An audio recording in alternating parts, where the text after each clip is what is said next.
ಮೊಟ್ಟೆ ಎಸೆತಕ್ಕೆ ಒಳಗಾಗಿರುವ ಶಾಸಕ ಮುನಿರತ್ನರನ್ನ ಪರಿಷತ್ ಸದಸ್ಯ ಸಿಟಿ ರವಿ ಭೇಟಿಯಾಗಿದ್ದಾರೆ. ವಯಾಲಿ ಕಾವಲ್ನ ಮುನಿರತ್ನ ನಿವಾಸಕ್ಕೆ ತೆರಳಿ ಆರೋಗ್ಯ ವಿಚಾರಿಸಿದ್ರು. ಈ ಬಗ್ಗೆ ಪ್ರತಿಕ್ರಿಯಿಸಿದ ಮುನಿರತ್ನ, ಘಟನೆ ನಡೆದಾಗ ಸಿಟಿ ರವಿ ನನಗೆ ಕರೆ ಮಾಡಿ ವಿಚಾರಿಸಿದ್ರು ಅಂತ ಹೇಳಿದ್ರು. ಇದೇ ವೇಳೆ ಕುಸುಮಾ ಅವರೇ ನನ್ನ ವಿರುದ್ಧ ಸುಳ್ಳು ರೇಪ್ ಕೇಸ್ ಕೊಡಿಸಿದ್ದಾರೆ. ಇದರಲ್ಲಿ ನೀವು ಶಾಮೀಲಾಗಿಲ್ಲ ಅಂದ್ರೆ ನಮಗಿದ್ಯಾವುದೂ ಸಂಬಂಧ ಇಲ್ಲ ಅಂತ ಕಾಲಭೈರವೇಶ್ವರನ ಸನ್ನಿಧಿಯಲ್ಲಿ ಪ್ರಮಾಣ ಮಾಡಿ ನೋಡೋಣ ಅಂತ ಚಾಲೆಂಜ್ ಹಾಕಿದ್ರು. ಈಗ ನನ್ನ ಮೊಮ್ಮಗಳಿಗೆ 15 ವರ್ಷ ನನ್ನ ಮೇಲೆ ಒಂದು ಸುಳ್ಳು ರೇಪ್ ಕೇಸ್ ಕೊಡಿಸಿದ್ದೀವಿ. ಸುಳ್ಳಿಲ್ಲ, ನಿಮಗೆ ಗೊತ್ತಿಲ್ಲ, ಇದರಲ್ಲಿ ನೀವು ಶಾಮೀಲಾಗಿಲ್ಲ ಅಂದರೆ ಕಾಲಭೈರವೇಶ್ವರ ದೇವಸ್ಥಾನಕ್ಕೆ ನಾನು ಬರ್ತೀನಿ. ನೀವು ನಿಮ್ಮ ತಂದೆ ಬಂದು ನಮಗಿದ್ಯಾವುದೂ ಸಂಬಂಧ ಇಲ್ಲ, ರೇಪ್ ಕೇಸ್ ಕಂಪ್ಲೇಂಟ್ ಕೊಟ್ಟಿರೋ ಅಂಥವ್ರು ನನಗೆ ಗೊತ್ತಿಲ್ಲ ಅಂತ ನೀವು ಪ್ರಮಾಣ ಮಾಡಿ ನೋಡೋಣ.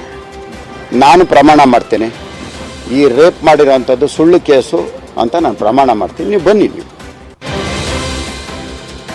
ತನಗೆ ಮತ್ತು ತನ್ನ ಕುಟುಂಬಕ್ಕೆ ರಕ್ಷಣೆ ಕೋರಿ ಸ್ನೇಹಮಯಿ ಕೃಷ್ಣ ಪ್ರಧಾನಿ ಮೋದಿಗೆ ಪತ್ರ ಬರೆದಿದ್ದಾರೆ. ರಾಜ್ಯ ಸರ್ಕಾರ ಭದ್ರತೆ ನೀಡಲ್ಲ, ಹೀಗಾಗಿ ಕೇಂದ್ರದಿಂದ ಭದ್ರತೆ ನೀಡುವಂತೆ ಮನವಿ ಮಾಡಿದ್ದಾರೆ. ಗೃಹ ಮಂತ್ರಿ ಅಮಿತ್ ಶಾಗೂ ಪತ್ರ ಬರೆದಿದ್ದಾರೆ.